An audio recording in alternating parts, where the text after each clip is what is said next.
Tell me a little bit about yourself and your sign. My sign, I actually turned away from this ideology which I was brought up into and forced into, because that's exactly how it is. You are forced into it. You have no choice. When I had the choice, I turned away from it. You see, what they're trying to do now in the West is stifle free speech. Anybody that says anything against Islam is now being classed as a hate speech. But here's the thing. People who have turned away from Islam have every right to say why we have turned away from it. They can't call us hate speech because we have that right. Is it difficult being an ex-Muslim? Do you find either peer pressure or outright threats in the community? I have been staying with the white community for the past 28 years. Right? If I openly live amongst my own community, the Pakistani community, I will be attacked or even killed. 3 of my friends were almost killed in this country. One was almost killed outside his own home, and he had to be escorted out of Bradford with 9 armed officers. Why is this being allowed to happen in this country? This is the penal code of the Sharia law being acted out on the streets of Britain, and yet Parliament ignores it. And tell me about Tommy Robinson and your thoughts about him. Have you met Tommy? What do you think about his activities and his treatment at the hands of the law? I met Tommy for the first time about 2010. I first started to speak out alongside him probably 2013.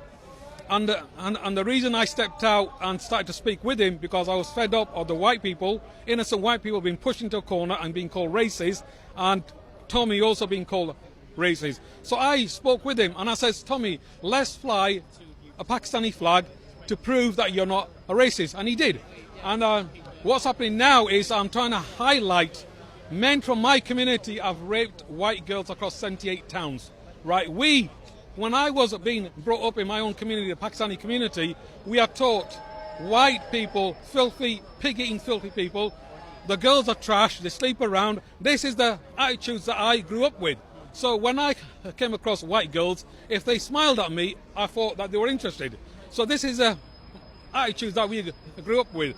And yet my Pakistani community accused the white community of stereotyping them. And yet it's my community that stereotypes the white people. The most racist community in Britain is the Pakistani community to which I was born into.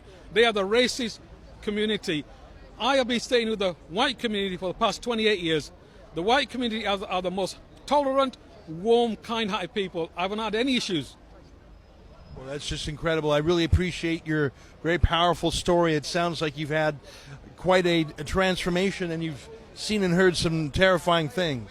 Absolutely. I think this country, well, not only Britain, the West will only wake up when it's too late. We are heading towards civil unrest. At the moment, people have got a lot to lose, jobs, etc. When we got high unemployment rate in this country, that's when it starts to kick off. Well, this is very interesting. I appreciate you telling us these things. I'm glad you're here today, and thanks for talking with us. Thank you for interviewing me. All right. Thank you.